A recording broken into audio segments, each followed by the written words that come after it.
Education सदगुरु के daily GK quiz programme में एक बार फिर आप सभी का बहुत बहुत स्वागत है। Daily quiz, mock test, current affairs, question and answer के लिए आप हमारी वेबसाइट www.educationsadguru.com पर भी विजिट कर सकते हैं। तो चलिए दोस्तों, आज के अपने सेशन की शुरुआत कल के अभ्यास प्रश्न के द्वारा करेंगे। कल हमने आपसे अभ्यास प्रश्न में पूछा था कि अनिल धस्माना को हाल ही में कितने साल के लिए राष्ट्रीय तकनीकी अनुसंधान संगठन यानी NTRO का नया अध्यक्ष बनाया गया है। इस प्रश्न का सही आंसर है ऑप्शन बी यानी 2 वर्ष के लिए। हाल ही में रो के पूर्व प्रमुख अनिल धस्माना को 2 साल के लिए राष्ट्रीय तकनीकी अनुसंधान संगठन का नया अध्यक्ष बनाया गया है। आपको बता दें कि NTRO तकनीकी संस्था है जिन पर भूस्थानिक और सैटेलाइट तस्वीरों की जिम्मेदारी होती है। चलिए आज का अपना पहला प्रश्न देख लेते हैं कि डोप टेस्ट में फेल होने के कारण भारतीय बास्केटबॉल खिलाड़ी अर्शप्रीत सिंह भुल्लर पर नाडा ने कितने समय के लिए प्रतिबंध लगा दिया है। इस प्रश्न का सही आंसर है ऑप्शन ए यानी 4 वर्ष। हाल ही में भारतीय बास्केटबॉल टीम के पूर्व कप्तान अर्शप्रीत सिंह भुल्लर भी डोप टेस्ट में पॉजिटिव पाए गए हैं, जिसके चलते नाडा ने उन पर 4 साल का प्रतिबंध लगा दिया है। आपको बता दें कि नाडा युवा कार्य और खेल मंत्रालय के अंतर्गत एक स्वायत्त इकाई है जो खेलों में डोपिंग की जांच करती है। चलिए अगला प्रश्न भी देख लेते हैं कि हाल ही में अमेरिकी कंपनी KKR ने रिलायंस रिटेल में 1.28% हिस्सेदारी कितने रुपए में खरीदने की घोषणा की है।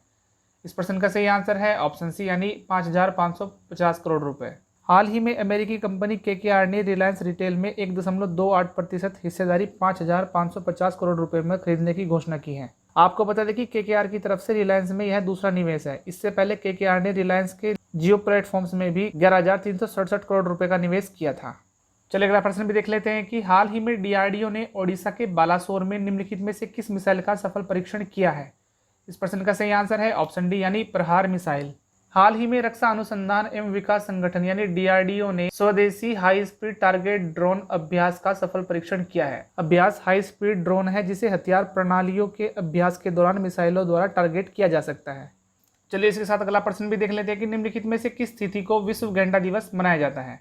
इस प्रश्न का सही आंसर है ऑप्शन बी यानी 22 सितंबर को। प्रत्येक वर्ष 22 सितंबर को विश्व भर में विश्व गैंडा दिवस मनाया जाता है। इसका उद्देश्य जंगली जीवों की इस प्रजाति के संरक्षण और इसके प्रवास के महत्व को उल्लेखित करना है। आपको बता दें कि भारत ने एक सींग वाले गेंडों के संरक्षण के लिए पिछले वर्ष राष्ट्रीय संरक्षण रणनीति की शुरुआत की थी और इस प्रजाति के संरक्षण के लिए यह अपनी तरह का पहला प्रयास था। चलिए अगला प्रश्न भी देख लेते हैं कि निम्नलिखित में से किस राज्य में अभी हाल ही में मुख्यमंत्री किसान कल्याण योजना को शुरू किया गया है। इस प्रश्न का सही आंसर है ऑप्शन सी यानी मध्य प्रदेश। हाल ही में मध्य प्रदेश में प्रधानमंत्री किसान सम्मान निधि की तर्ज पर मुख्यमंत्री किसान कल्याण योजना को शुरू किया गया है। इस योजना के अंतर्गत लाभार्थियों को 4,000 रुपए की अतिरिक्त वित्तीय सहायता प्रदान की जाएगी और इस योजना के अंतर्गत PM सम्मान निधि के सभी पात्र हितग्राही किसान परिवारों को एक वित्तीय वर्ष में 2 किस्तों में कुल 4,000 रुपए का भुगतान किया जाएगा। चलिए अगला प्रश्न भी देख लेते हैं कि हाल ही में भारत ने निम्न में से किस देश के साथ मिलकर एक प्रत्यक्ष कार्गो फेरी सेवा की शुरुआत की है। इस प्रश्न का सही आंसर है ऑप्शन ए यानी मालदीव। हाल ही में भारत और मालदीव के बीच एक प्रत्यक्ष कार्गो फेरी सेवा की शुरुआत की गई है। इस कार्गो फेरी सेवा की घोषणा प्रधानमंत्री नरेंद्र मोदी द्वारा जून 2019 में मालदीव की यात्रा के दौरान की गई थी। आपको बता दें कि यह कार्गो सेवा 1 माह में 2 बार संचालित की जाएगी और इसका संचालन भारतीय नौवहन निगम द्वारा किया जाएगा। चलिए अगला प्रश्न भी देख लेते हैं कि हाल ही में केंद्र सरकार ने वित्तीय वर्ष 2020-21 में बेची जाने वाली कितनी रबी फसलों के लिए न्यूनतम समर्थन मूल्य में बढ़ोतरी की घोषणा की है। इस प्रश्न का सही आंसर है ऑप्शन बी यानी 6। हाल ही में केंद्र सरकार ने वित्तीय वर्ष 2020-21 में बेची जाने वाली 6 रबी फसलों के लिए न्यूनतम समर्थन मूल्य यानी MSP में बढ़ोतरी करने की घोषणा की है। केंद्र सरकार के अनुसार न्यूनतम समर्थन मूल्य में यह वृद्धि स्वामीनाथन आयोग की अनुशंसाओं के अनुरूप है। चलिए अगला प्रश्न भी देख लेते हैं कि निम्नलिखित में से किस तिथि को अंतर्राष्ट्रीय सांकेतिक भाषा दिवस मनाया जाता है। इस प्रश्न का सही आंसर है ऑप्शन सी यानी 23 सितंबर को।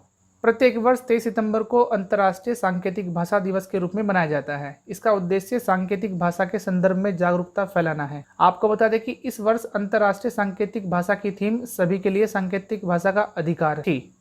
चलिए इसके साथ अगला प्रश्न में देख लेते हैं कि हाल ही में संसद द्वारा किस राज्य में राष्ट्रीय रक्षा विश्वविद्यालय की स्थापना के लिए एक विधेयक पारित किया गया है। इस प्रश्न का सही आंसर है ऑप्शन सी यानी गुजरात।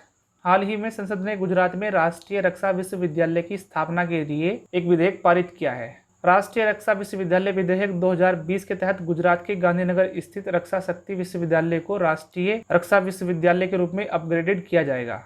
चलिए आज के सेशन का अपना आखिरी प्रश्न देख लेते हैं कि हाल ही में किस राज्य में घर तक फाइबर योजना का शुभारंभ किया गया है। इस प्रश्न का सही आंसर है ऑप्शन सी यानी बिहार। हाल ही में प्रधानमंत्री नरेंद्र मोदी द्वारा बिहार में घर तक फाइबर योजना का शुभारंभ किया गया है। इस योजना के तहत बिहार के 45,945 गाँव को अगले 100 दिनों में ऑप्टिकल फाइबर से जोड़ने का लक्ष्य रखा गया है। आपको बता दें कि 15 अगस्त को प्रधानमंत्री मोदी ने 1000 दिनों में देश के हर गाँव को ऑप्टिकल फाइबर से जोड़ने की घोषणा की थी। इसी के साथ आज के सेशन का अभ्यास प्रश्न भी देख लेते हैं कि स्वदेशी अंशदान विनिमय अधिनियम निम्नलिखित में से किस वर्ष पारित किया गया था।